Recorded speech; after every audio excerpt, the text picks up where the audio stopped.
Hey guys, welcome back to our channel again. I hope you all are doing well and staying safe. So हम लोग कर रहे थे अरिहंत जी के bye मनोहर पांडे, जिसमें हमने स्टार्ट किया है इंडियन पॉलिटी। सो हमारा आज का टॉपिक है public sector enterprises PSEs। So चलिए विदाउट वेस्टिंग टाइम हम लोग स्टार्ट करते हैं। पब्लिक सेक्टर एंटरप्राइजेस जो इंडस्ट्रीज़ हैं उनको इंडस्ट्रीज़ रिक्वायरिंग कंपल्सरी लाइसेंसिंग, ठीक है। So distillation and brewing of alcoholic drinks, cigar and cigarettes of tobacco, electronic, aerospace and defense equipment, industrial explosive और स्पेसिफिक hazardous chemical। ये industries जो होती हैं ना, इन सब चीज़ों की जो इंडस्ट्रीज़ होती हैं उनको लाइसेंस कंपलसरी होता है। ओके, उसके बाद में जो एरिया पब्लिक सेक्टर के लिए रिज़र्व होता है, जैसे कि एटॉमिक एनर्जी, उसकी production, separation, enrichment of फिजनेबल material और रेलवेज। सो उसके आगे है प्रेजेंट पॉलिसी जो है पब्लिक सेक्टर एंटरप्राइजेस पे।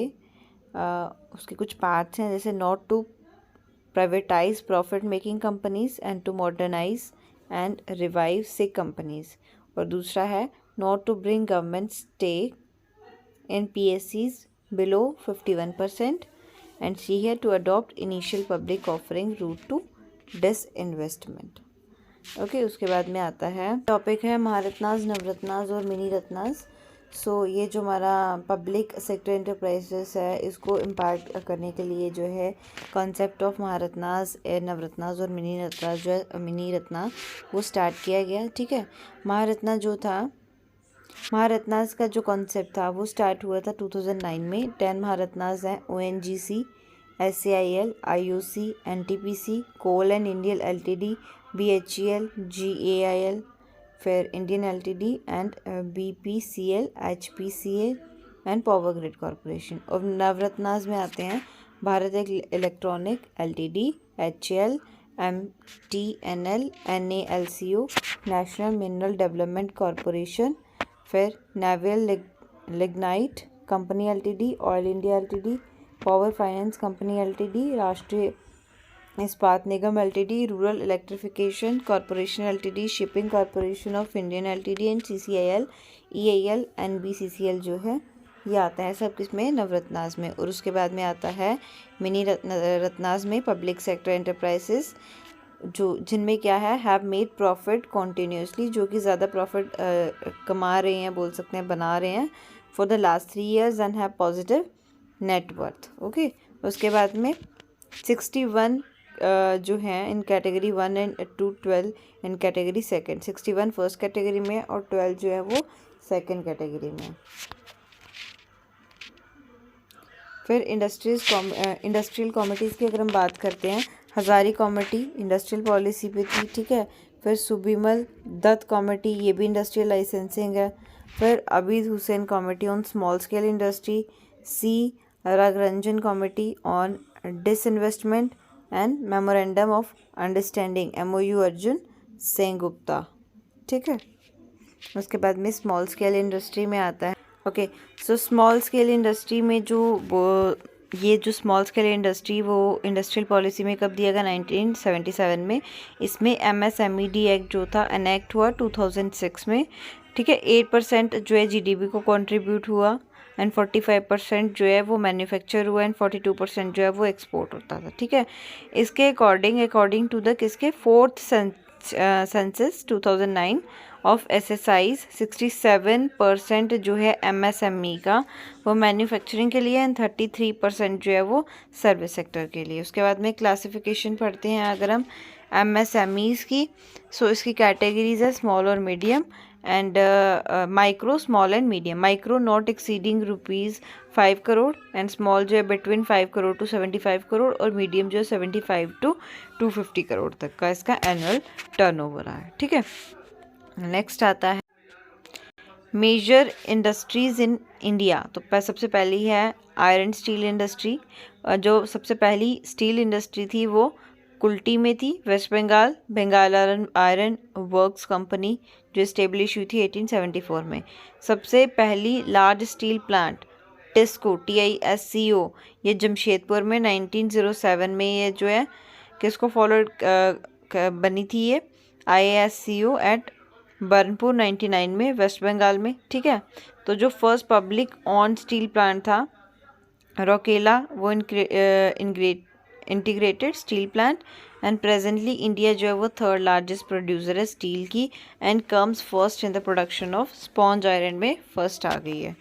ठीक है, सो यहाँ पर देखो कुछ लोकेशंस बताई हैं प्लांट्स की और रेजिस्टेंस बताई है, जैसे ये रोरकेला उड़ीसा जर्मनी में, फिर बाहिलाई छत्तीसगढ़ रशिया असिस्टेंस का, दुर्गापुर वेस्ट बंगाल ब्रिटेन, फिर बोकारो झारखंड रशिया, विशाखापट्टनम आंध्र प्रदेश रशिया।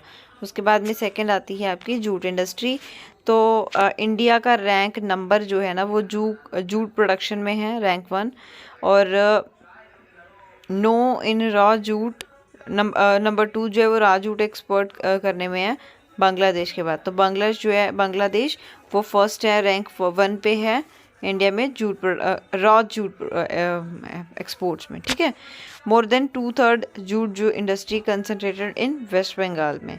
फिर उसके बाद में कॉटन एंड टेक्सटाइल इंडस्ट्री आती है। तो सबसे largest organise and broad based industry जो है अकाउंटिंग करती है 4% of GDP and 20% of manufacturing value added 1/3 of total export earning. उसके बाद सीमेंट इंडस्ट्री, तो first cement producing unit industry बोल सकते हैं, कब सेटअप हुई थी और कहाँ पे हुई थी? चेन्नई में 1904 में। लेकिन modern manufacturing unit of cement started at Porbandar Gujarat में स्टार्ट हुआ 1914 में। तो इंडिया जो है सेकंड लार्जेस्ट प्रोड्यूसर है सीमेंट की हमारे वर्ल्ड में। उसके बाद में शुगर इंडस्ट्री आता है। इंडिया जो है वो सेकंड लार्जेस्ट प्रोड्यूसर है शुगर का पूरे वर्ल्ड में 20% शेयर के साथ में। ठीक है, तो ये second largest agro based industry आती है हमारी कंट्री में। उसके बाद में committees on various sectors of Indian economy. So यहाँ पे आप देख सकते हैं AC Shah committee non banking financial company के साथ में आता है। फिर बिमल जलन कॉमिटी मार्केट इंफ्रास्ट्रक्चर इंस्ट्रूमेंट्स में आता है। तो आप यहाँ पे ये टेबल पूरा देख सकते हैं और इसको रीड कर सकते हैं। या तो मैं स्क्रॉल कर दी थोड़ा सा, तो आप यहाँ पर पॉज कर लीजिए या स्क्रीनशॉट ले लीजिए और उसको एक बार रीड आउट कर लीजिए। उसके बाद में नेक्स्ट आता है, इसी टेबल का सेकंड पार्ट यहाँ पर है, तो यहाँ पर आप देख सकते हैं। ठीक है, ये पूरा जो है आप इसको देख सकते हैं और रीड कर लो एक बार। उसके बाद में आता है banking and finance. So banking and finance में क्या आता है, जो बैंक ऑफ हिंदुस्तान है वो फर्स्ट बैंक है, एस्टेब्लिश हुआ था इंडिया में 1770 में। ठीक है, first bank with limited liability manage by an Indian broad was the Oudh commercial bank. कौन सा था? उद कमर्शियल बैंक 1881 में स्टार्ट हुआ था। और फर्स्ट प्योरली इंडियन बैंक कौन सा था? पंजाब नेशनल बैंक था, PNB 1894 में स्टार्ट हुआ था। उसके बाद में आता है नेशनलाइजेशन ऑफ बैंक, एक स्टेप जो है सोशल बैंकिंग की तरफ जब लिया गया, टेकन विद नेशनलाइजेशन के साथ में, तो 14 कमर्शियल बैंक्स थे उसमें। ठीक है, और ये कब हुआ था? 19 जुलाई 1969 में। 6 और बैंक जो हैं वो नेशनलाइज हुए 1980 में। Total number of public sector banks कितने हो गए? 27। बाद में 1993 में गवर्नमेंट जो है वो मर्ज हुई न्यू बैंक ऑफ इंडिया और पंजाब नेशनल बैंक में। उसके बाद में भारतीय महिला बैंक बना, India's first bank exclusive for, जो किसके लिए था? वुमेन के लिए था। हेडक्वार्टर था इसका न्यू दिल्ली में और इनॉग्रेट हुआ था 19 नवंबर 2013 में। और मर्ज हुआ SBI के साथ में 2017 में। फिर IDBI बैंक जो है वो इंडिया का Indian financial service company, formerly known as industrial development bank of India के नाम से जिसको जाना गया। हेडक्वार्टर है इसका मुंबई में, इंडिया। इन सितंबर 2004 में RBI इनकॉर्पोरेटेड IDBI जो है वो schedule bank under RBI act 1934 तक लिया गया। उसके बाद में आपका आता है इन 2019 oriental bank of commerce and United bank जो है वो मर्ज कर दिए गए PNB के साथ में। ठीक है, तो फिर उसके बाद में सिंडिकेट बैंक जो है वो मर्ज हुआ कैनरा बैंक के साथ में, जबकि यूनियन बैंक ऑफ इंडिया और आंध्रा बैंक और कॉरपोरेशन बैंक जो है वो भी मर्ज हो गए। वैसे ही इंडिया बैंक जो है वो मर्ज हुआ इलाहाबाद बैंक के साथ में। ठीक है, उसके बाद में आता है reserve banks of India RBI. तो आरबीआई जो इस्टेब्लिश हुआ था 1935 में, अंडर आरबीआई एक्ट 1934। ठीक है, तो आरबीआई एक सेंट्रल बैंक है हमारी इंडिया का। मेन पर्पस है इसका creating RBI was to regulate money supply and credit in the country. ठीक है, तो इसका मेन पर्पस है रेगुलेट करना मनी सप्लाई को और credit in the country. RBI जो है वो नेशनलाइज हुआ 1949 में, और इसका जो पहला इंडियन गवर्नर था सीडी देशमुख, और इसका हेडक्वार्टर जो है वो मुंबई में है।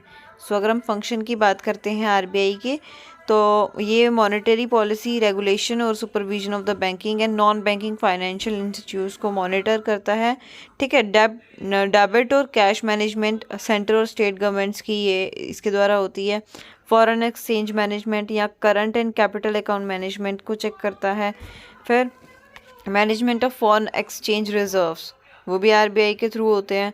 करेंसी मैनेजमेंट भी इसके थ्रू होती है। Oversight of the payment and settlement system, सब डेवलपमेंट रोल और रिसर्च एंड स्टैटिक्स सब इसके द्वारा होते हैं। ठीक है, सो उसके बाद में आता है next RBI and credit control. So इसमें हम पढ़ेंगे क्वांटिटेटिव क्रेडिट कंट्रोल। तो इसको यूज़ किया गया है वॉल्यूम ऑफ क्रेडिट और indirectly to control the inflationary and deflationary pressure.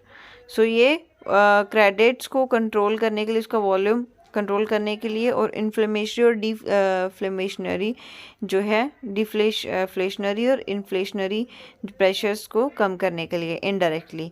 तो क्वांटिटेटिव क्रेडिट जो है वो कंट्रोल किया जाता है। उसमें क्या क्या चीज़ें आती हैं, बैंक रेट आता है, कैश रिजर्व रेशो आता है, और स्टैट्यूटरी लिक्विडिटी रेशो आता है।